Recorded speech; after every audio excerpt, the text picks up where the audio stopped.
ನಮಸ್ತೆ ವಿದ್ಯಾರ್ಥಿಗಳೇ, ನಾವು SSLCಯ ಬ್ರಿಟಿಷ್ ಆಳ್ವಿಕೆಯ ಪರಿಣಾಮಗಳು ಎನ್ನುವಂತಹ ಅಧ್ಯಾಯದಲ್ಲಿ ಸಾಂವಿಧಾನಿಕ ಬೆಳವಣಿಗೆ 1909ರ ಭಾರತೀಯ ಪರಿಷತ್ ಕಾಯ್ದೆ ಇದರ ಬಗ್ಗೆ ವಿಚಾರವನ್ನು ಮಾಡ್ತಾ ಇದ್ವಿ. ಅದರ ಬಗ್ಗೆ ಮತ್ತೊಂದಿಷ್ಟು ಮಾಹಿತಿನ ಮತ್ತೊಮ್ಮೆ ನೋಡಿಕೊಂಡು ಮುಂದೆ ಹೋಗೋಣ. ನೋಡಿ, ಈ ಕಾಯ್ದೆಯನ್ನು ಮಿಂಟೋ ಮಾರ್ಲೆ ಸುಧಾರಣೆ ಕಾಯ್ದೆ ಅಂತಲೂ ಕೂಡ ನಾವು ಕರಿತೀವಿ.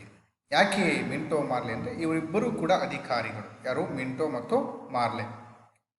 ಏಕೆಂದರೆ ಲಾರ್ಡ್ ಮಿಂಟೋ ಎಲ್ಲಿನಿದಾರಲ್ಲ, ಇವರು ಭಾರತದ ವೈಸರಾಯಾಗಿ ಆಡಳಿತವನ್ನು ಮಾಡ್ತಾ ಇದ್ರು. ಹಾಗೂ ಲಾರ್ಡ್ ಮಾರ್ಲೆ ಭಾರತದ ಸೆಕ್ರೆಟರಿ ಆಫ್ ಸ್ಟೇಟ್ ಆಗಿ ಕಾರ್ಯವನ್ನು ನಿರ್ವಹಿಸ್ತಾ ಇದ್ರು. ಇವರಿಬ್ಬರು ಕೂಡ ಅಧಿಕಾರಿಗಳಾಗಿ ಇವರಿಬ್ಬರುಗಳು ಸೇರಿಕೊಂಡು ಈ ಸುಧಾರಣೆಯ ಕಾಯ್ದೆಯನ್ನು ಜಾರಿಗೆ ತಂದರು. ಹಂಗಾಗಿ ಇದನ್ನು ಮಿಂಟೋ ಮಾರ್ಲೆ ಸುಧಾರಣೆ ಅಂತ ಕರಿತೀವಿ. ಇದು ಫೋಟೋವನ್ನು ನೋಡ್ತಾ ಇದ್ದೀರಿ ಮಕ್ಕಳೇ. ಇವರಿಬ್ಬರು ಅಧಿಕಾರಿಗಳು ಸೇರ್ ಮಾಡಿದಂಥ ಒಂದು ಕಾಯ್ದೆ. ಇದರಲ್ಲಿ ಏನೇನು ಅನುಕೂಲಗಳಾಯಿತು ಅನ್ನುವಂಥದ್ದು ನೋಡೋಣ.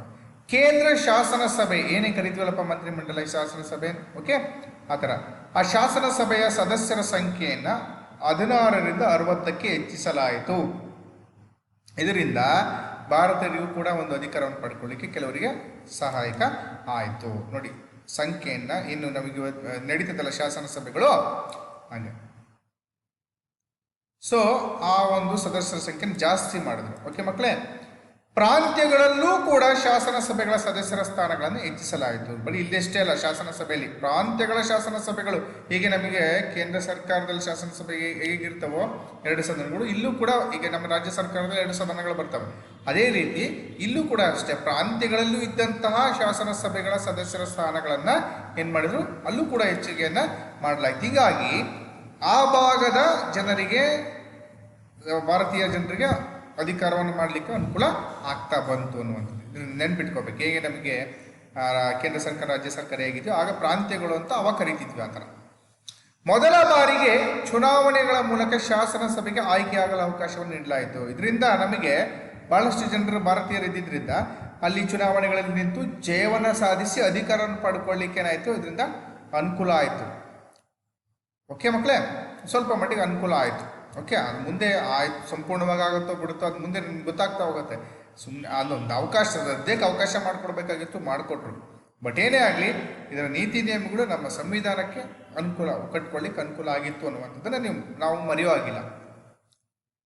ಮೊದಲ ಬಾರಿಗೆ ಚುನಾವಣೆಗಳ ಮೂಲಕ ಶಾಸನಸಭೆ ಆಯ್ಕೆ ಆಗಲಿಕ್ಕೆ ಅವಕಾಶವನ್ನು ನೋಡಿ. ಚುನಾವಣೆಗಳ ಚಿತ್ರಗಳನ್ನು ನೋಡ್ತಾ ಇದ್ದೀರಿ ಅವಾಗಿಂದು. ಓಕೆ ಮಕ್ಕಳೇ, ನೋಡಿ ಮತಪೆಟ್ಟಿಗೆಗಳು ಇವರೆಲ್ಲ ನೋಡ್ತಾ ಇದ್ದೀರಿ ಮಕ್ಕಳೇ. ಇಲ್ಲಿ ಚುನಾವಣೆಗೆ ಹೋಗ್ತಾ ಇರುವಂಥದ್ದು ಆಗಿನ ಕಾಲದಲ್ಲಿ ಇದ್ದಂಥದ್ದು. ಮುಸ್ಲಿಂ, ಅದು ನೋಡಿ ವಿಷಯ ಗಮನಿಸಬೇಕು. ಇದನ್ನು ಒಂದು ಮಾರ್ಕ್ಸಿಗೆ ಕೇಳ್ತಾರೆ. ಮುಸ್ಲಿಮರಿಗೆ ನೋಡಿ ಚುನಾವಣೆಯನ್ನು ಮಾಡಲಿಕ್ಕೆ ಅವಕಾಶ ಮಾಡಿಕೊಟ್ರು, ಪ್ರಾಂತ್ಯಗಳಲ್ಲೂ ಹೆಚ್ಚಿಗೆ ಮಾಡಿಕೊಟ್ರು, ಸರಿ. ಮುಸ್ಲಿಮರಿಗೆ ಪ್ರತ್ಯೇಕ ರಾಜಕೀಯ ಪ್ರಾತಿನಿಧ್ಯ ನೀಡುವ ಪ್ರತ್ಯೇಕ ಚುನಾವಣಾ ಮತಗಟ್ಟೆ ವ್ಯವಸ್ಥೆಯನ್ನು ಜಾರಿಗೆ ತಂದರು. ಇದನ್ನು ನೀವು ಗಮನಿಸಿ, ಇದರ ಅವಶ್ಯಕತೆ ಇರಲಿಲ್ಲ. ಯಾಕೆಂದರೆ ಹಿಂದೂ ಮತ್ತು ಮುಸಲ್ಮಾನರು ಎಲ್ಲರೂ ಕೂಡ ಏಕತಾ ಮನೋಭಾವನೆಯನ್ನು ಪಡ್ಕೋಬೇಕು ಅನ್ನುವಂಥದ್ದು ಎಲ್ಲರ ಅಭಿಲಾಷೆ ಆಗಿತ್ತು. ಎಲ್ಲರೂ ಕೂಡ ಮೊದಲು ಹೆಂಗಿದ್ವಿ, ಎಲ್ಲರೂ ಒಡನಾಡಿಯಾಗಿದ್ವಿ. ಪಾಕಿಸ್ತಾನವನ್ನು ಸೇರಿಕೊಂಡ ಭಾರತವಿತ್ತು.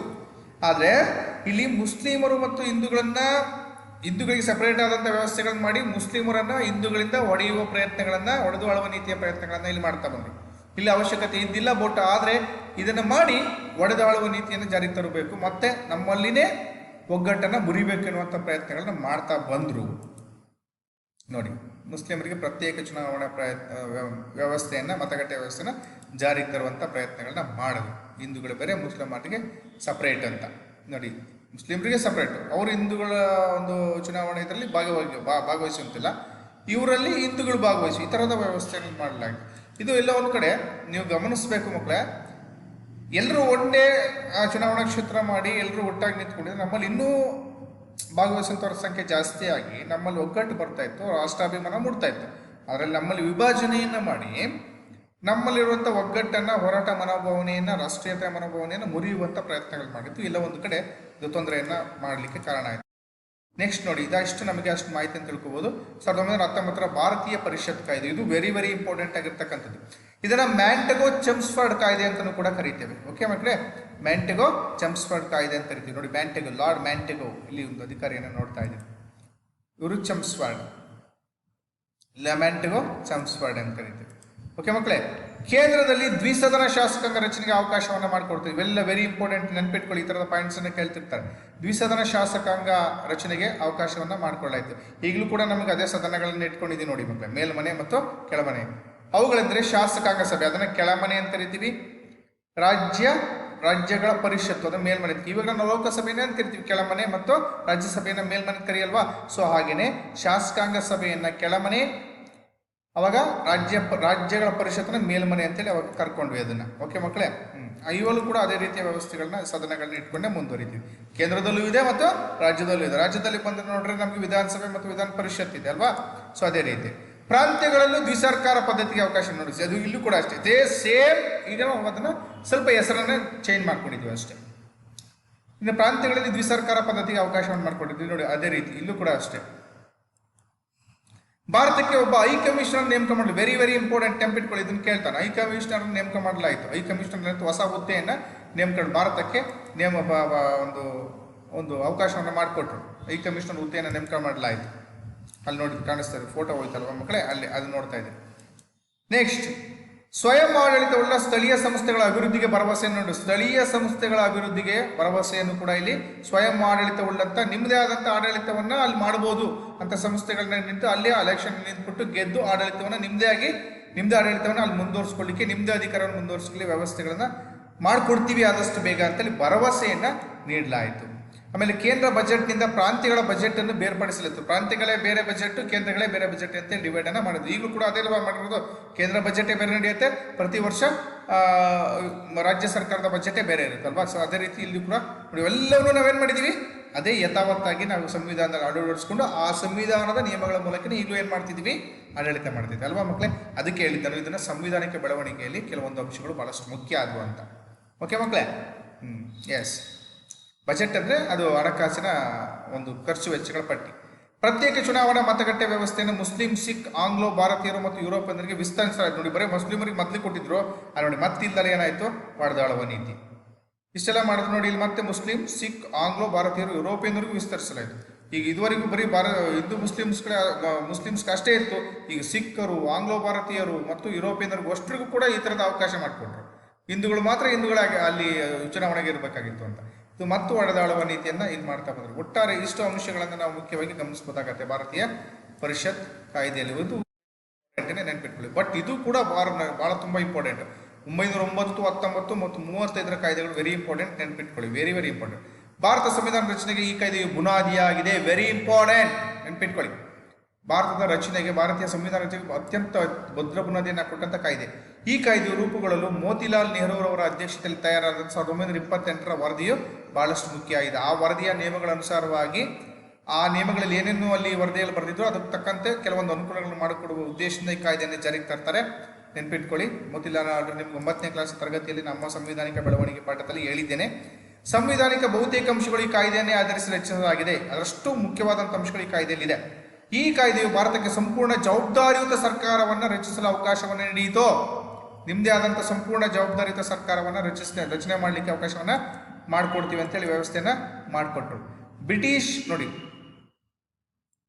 ಓಕೆ, ಮುಖ್ಯವಾಗಿ ಹಂಗಾಗಿ ಈ ಕಾಯ್ದೆ ಏನಾಗಿದೆ, ತುಂಬಾ ಒಂದು ಭದ್ರ ಬುನಾದಿಯಾಗಿ ಸಂವಿಧಾನದ ರಚನೆಯಲ್ಲಿ ಭದ್ರ ಬುನಾದಿಯಾಗಿ ನಮ್ಗೆ ಕಂಡು ಬರ್ತದೆ. ಓಕೆ, ಅಂದರೆ ನಮ್ಮದೇ ಆದಂಥ ಜವಾಬ್ದಾರಿಯುತ ಸರ್ಕಾರ ಅಂದರೆ ಅಲ್ಲಿ ನಮ್ಮದೇ ಸಂವಿಧಾನ ಇರುತ್ತೆ, ನಮ್ಮದೇ ಆಡಳಿತ ಇರುತ್ತೆ, ನಮ್ಮದೇ ಕಾಯ್ದೆಗಳು, ನೀತಿ ನಿಯಮಗಳು ಎಲ್ಲ ನಮ್ಮದೇ ಇರುತ್ತೆ. ಅಂಥ ಸರ್ಕಾರವನ್ನು ರಚನೆ ಮಾಡಲಿಕ್ಕೆ ಅವಕಾಶವನ್ನು ಮಾಡಿಕೊಳ್ಳಿಕ್ಕೆ ಒಂದು ಅನುಮತಿಯನ್ನು ಕೊಡ್ತು ಈ ಕಾಯ್ದೆ. ಹಂಗಾಗಿ ಇದು ಸ್ವಲ್ಪ ಅಲ್ಲಿ ತನಕ ನಮಗೆ ಕೊಡ್ತೀವಿ ಆಶ್ವಾಸನೆಗಳೇ ಇತ್ತೆ. ಕೆಲವೊಂದನ್ನು ಮಾತ್ರ ಅವಕಾಶ ಕೊಟ್ಟಿದ್ರು, ಅನುಕೂಲ ಮಾಡಿಕೊಟ್ಟಿದ್ರು, ಬಟ್ ಸಂಪೂರ್ಣ ಅಧಿಕಾರ ಕೊಟ್ಟಿಲ್ಲ. ಆದರೆ 1935 ಕಾಯ್ದೆ ಅಂಥ ಸಂಪೂರ್ಣ ಅಧಿಕಾರವನ್ನು ಕೊಡುವಂಥ ವ್ಯವಸ್ಥೆಯನ್ನು ಮಾಡಿದ್ರಿಂದ ಇದೊಂದು ಸಂವಿಧಾನಿಕ ಬೆಳವಣಿಗೆಯಲ್ಲಿ ಉತ್ತಮ ಮೈಲುಗಲ್ಲು ಅಂತ ಗುರುತಿಸುತ್ತವೆ.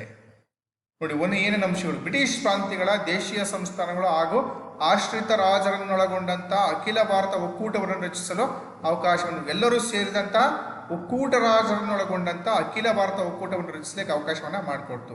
ಬ್ರಿಟಿಷ್ ಪ್ರಾಂತ್ಯಗಳ ದೇಶೀಯ ಸಂಸ್ಥಾನಗಳು ಆಶ್ರಿತ ರಾಜರನ್ನೊಳಗೊಂಡಂಥ ಎಲ್ಲ ಒಕ್ಕೂಟವನ್ನು ರಚಿಸಲಿಕ್ಕೆ ಅವಕಾಶವನ್ನು ಮಾಡಿಕೊಡ್ತು. ಎಲ್ಲರನ್ನು ನಾವು ಅದನ್ನೇ ಬಯಸ್ತಾ ಇದ್ದಿದ್ದಲ್ವಾ, ಆ ರೀತಿ ವ್ಯವಸ್ಥೆಗಳನ್ನು ಮಾಡಿಕೊಡ್ತು. ಆಮೇಲೆ ಕೇಂದ್ರದಲ್ಲಿ ದ್ವಿಸರ್ಕಾರವನ್ನು ಸ್ಥಾಪಿಸಲಾಯಿತು. ದ್ವಿಸರ್ಕಾರವನ್ನು ಕೂಡ ಅಲ್ಲೂ ಕೇಂದ್ರದಲ್ಲಿ ಮಾಡ್ತಾ ಬಂದರು. ಮೊದಲೆಲ್ಲೂ ಕೂಡ ಇತ್ತು ಅದು ವ್ಯವಸ್ಥೆ. ಹಿಂದಿನಲ್ಲಿ ಹೇಳಿದ್ರು, ಅದನ್ನು ಇಲ್ಲಿ ಜಾರಿಗೆ ತಂದರು. ಹಿಂದಿನ ಒಂದು 1919ರಲ್ಲಿ ಹೇಳಿದ್ರು ದ್ವಿಸದನ ಸರ್ಕಾರ ಮಾಡ್ತೀವಿ ಪ್ರಾಂತ್ಯಗಳಲ್ಲೂ ಅದನ್ನು ಹೇಳಿದ್ದಲ್ವಾ, ಅದನ್ನು ಇಲ್ಲಿ ಜಾರಿಗೆ ತಂದರು. ಆಮೇಲೆ ಭಾರತೀಯ ರಿಸರ್ವ್ ಬ್ಯಾಂಕ್ ಸ್ಥಾಪನೆಗೆ ಅವಕಾಶ ನೀಡಿತು. Very very very very important. ನೋಡಿ, ಇದನ್ನು ಕೇಳ್ತಾನೆ ಮಕ್ಕಳೇ, ವೆರಿ ಇಂಪಾರ್ಟೆಂಟ್, ನೆನ್ಪಿಟ್ಕೊಡಿ. ರಿಸರ್ವ್ ಬ್ಯಾಂಕ್ ಹಣಕಾಸಿನ ವ್ಯವಹಾರ ನಡ್ಕೊಳ್ಳಿಕ್ಕೆ ಒಂದು ಬ್ಯಾಂಕ್ ಅಂತ ಬೇಕಲ್ಲ, ಅದು ರಿಸರ್ವ್ ಬ್ಯಾಂಕ್ ಸ್ಥಾಪನೆಗೆ ಅವಕಾಶವನ್ನು ಈ ಕಾಯ್ದೆ ಮಾಡಿಕೊಡ್ತು. ಕಾಣಿಸ್ತಾ ಇದೆಯಲ್ಲ, RBI, reserve bank of India. ಪ್ರಾಂತ್ಯಗಳಲ್ಲೂ ದ್ವಿಸರ್ಕಾರ ಪದ್ಧತಿಯನ್ನು ನೋಡಿ, ಅಲ್ಲಿ ಪ್ರಾಂತ್ಯಗಳಲ್ಲಿ ಜಾರಿಗೆ ತರ್ತೀವಿ ಅಂತ ಹೇಳಿದ್ರು. ಬಟ್ ಇಲ್ಲಿ ನೋಡಿ, ಪ್ರಾಂತ್ಯಗಳಲ್ಲಿ ದ್ವಿಸರ್ಕಾರ ಪದ್ಧತಿಯನ್ನು ರದ್ದುಗೊಳಿಸಿ ಪ್ರಾಂತ್ಯಗಳಿಗೆ ಸ್ವಾಯತ್ತತೆಯನ್ನು ನೀಡಲಾಯಿತು. ಆ ಸರ್ಕಾರವಂತ ಸಂಪೂರ್ಣವಾಗಿ ಪ್ರಾಂತ್ಯಗಳ ಸಂಪೂರ್ಣ ಅಧಿಕಾರ ಇನ್ನು ಮೇಲೆ ನಿಮ್ಮದೇ,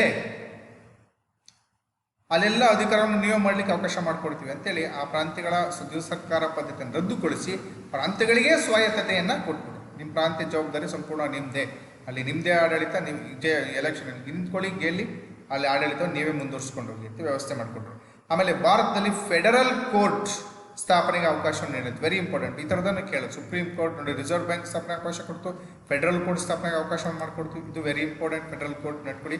ಸೊ ಅಂದರೆ ತುಂಬಾ ಹೈ ಲೆವೆಲಲ್ಲಿ ಇರ್ತಕ್ಕಂಥ ಒಂದು ಕೋರ್ಟಿನ ವ್ಯವಸ್ಥೆಗಳನ್ನ ಮಾಡಿಕೊಡ್ತು ಅನ್ನುವಂಥದ್ದು ಕೂಡ. ಸೊ ಇಷ್ಟು ನಮಗೆ ಈ ಒಂದು ಚಾಪ್ಟರ್ನಲ್ಲಿ ಬರ್ತಕ್ಕಂಥ ಈ ಒಂದು 1935ರ ಭಾರತ ಸರ್ಕಾರ ಕಾಯ್ದೆಯಲ್ಲಿ ಬರ್ತಕ್ಕಂಥ ಪ್ರಮುಖ ಅಂಶಗಳು ಇನ್ನೊಮ್ಮೆ ಹೇಳ್ಬಿಡ್ತೀನಿ. ಬ್ರಿಟಿಷ್ ಪ್ರಾಂತ್ಯಗಳ ದೇಶೀಯ ಸಂಸ್ಥಾನಗಳು ಹಾಗೂ ಆಶ್ರಯಿತ ರಾಜರನ್ನೊಳಗೊಂಡಂಥ ಅಖಿಲ ಭಾರತ ಒಕ್ಕೂಟವನ್ನು ರಚಿಸಲಿಕ್ಕೆ ಅವಕಾಶ ನೀಡಿತು. ಸೊ ಇದು ಒಂದು. ಆಮೇಲೆ ನೋಡಿ, ಇದನ್ನು ಕೇಳ್ತಾರೆ, ದ್ವಿಸರ್ಕಾರ ಪದ್ಧತಿಯನ್ನು ಇಲ್ಲಿ ಸ್ಥಾಪನೆ ಮಾಡಿದ್ರು. ಭಾರತೀಯ ರಿಸರ್ವ್ ಬ್ಯಾಂಕ್ ಸ್ಥಾಪನೆಗೆ ಇದು ತುಂಬ ಇಂಪಾರ್ಟೆಂಟು. ಪ್ರಾಂತ್ಯಗಳಲ್ಲಿ ದ್ವಿಸರ್ಕಾರ ಪದ್ಧತಿಯನ್ನು ರದ್ದುಗೊಳಿಸಿ ಪ್ರಾಂತ್ಯಗಳಿಗೆ ಸ್ವಾಯತ್ತತೆಯನ್ನು ನೀಡಲಾಯಿತು. ಅಂದರೆ ಅವ್ರ ಜವಾಬ್ದಾರಿ ಅವರಿಗೆ ಕೊಟ್ಟರು. ಆಮೇಲೆ ಭಾರತದಲ್ಲಿ ಫೆಡರಲ್ ಕೋರ್ಟ್ ಸ್ಥಾಪನೆಗೆ ಅವಕಾಶವನ್ನು ಕೂಡ ಈ ಒಂದು ಕಾಯ್ದೆ ಮಾಡಿಕೊಡ್ತು. ಒಟ್ಟಾರೆ ಹಲವಾರು ಅಂಶಗಳನ್ನು, ಸವಲತ್ತುಗಳನ್ನು ಈ ಒಂದು ಕಾಯ್ದೆ ಮಾಡಿಕೊಟ್ಟಿದ್ದರಿಂದ ಇದೊಂದು ಭಾರತದ ಸಂವಿಧಾನಿಕ ಬೆಳವಣಿಗೆಯಲ್ಲಿ ಅತ್ಯಂತ ಮೈಲುಗಲ್ಲು ಅಂತೇಳಿ ಗುರುತಿಸ್ತೇವೆ ಈ ಕಾಯ್ದೆಯನ್ನು.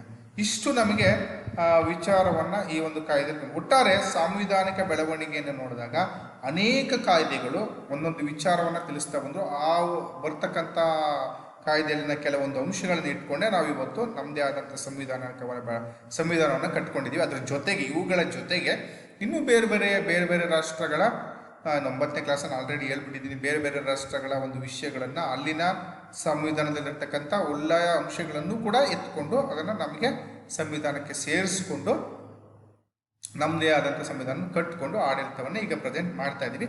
ಆ ಸಂವಿಧಾನದ ನಿಯಮಗಳು ಮತ್ತೆ ಏನಾದ್ರು ತಪ್ಪುಗಳಿದ್ರೆ ಅದನ್ನು ತಿದ್ದುಪಡಿಯನ್ನು ಕೂಡ ಮಾಡ್ತಾನೆ ಇರ್ತಾರೆ.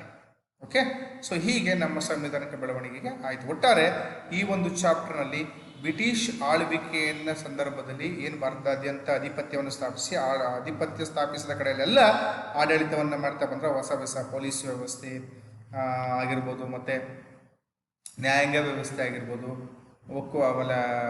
ನೇಮಕಾತಿ ಆ ಒಂದು ವಿಚಾರ ಆಗಿರ್ಬೋದು, ಹೀಗೆ ಬಹುತೇಕ, ಮತ್ತು ಈ ಭೂಕಂದಾಯ ನೀತಿಗಳಾಗಿರ್ಬೋದು, ಸೊ ಅವೆಲ್ಲ ಏನೇನು ಆಡಳಿತಗಳು ಮತ್ತು ಸಂವಿಧಾನಿಕ ಬೆಳವಣಿಗೆಗಳಾಗಿರ್ಬೋದು, ಹೀಗೆ ಏನೇನೆಲ್ಲ ಆಡಳಿತಗಳನ್ನು ಬ್ರಿಟಿಷರು ಜಾರಿಗೆ ತಂದರೋ ಆ ಒಂದು ಕಾಯ್ದೆಗಳಲ್ಲಿ, ಆ ಒಂದು ಆಡಳಿತಗಳಲ್ಲಿ ಅವು ಯಾವ ರೀತಿಯ ಪ್ರಭಾವಗಳನ್ನು ಭಾರತೀಯರ ಮೇಲೆ ಬೀರಿದವು.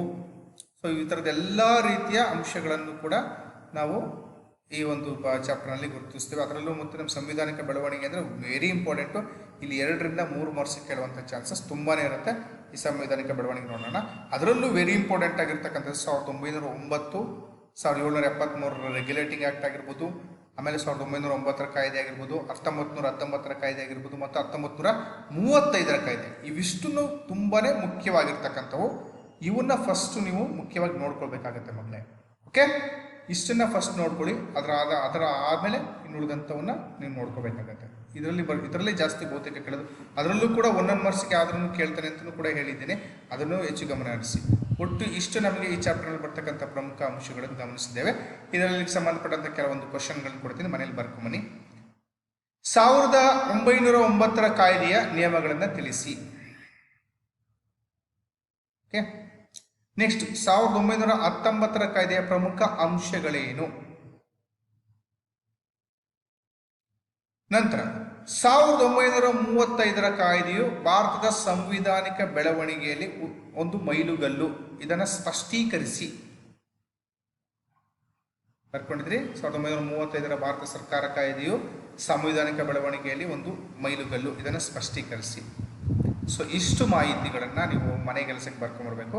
ಇಷ್ಟು ಮಾಹಿತಿ ಈ ಒಂದು ಪಾಠದಲ್ಲಿ ಬರ್ತಕ್ಕಂಥ ಎಲ್ಲ ಅಂಶಗಳನ್ನು ಈ ಪಾಠದಲ್ಲಿ ತಿಳ್ಕೊಂಡಿರ್ತೀವಿ.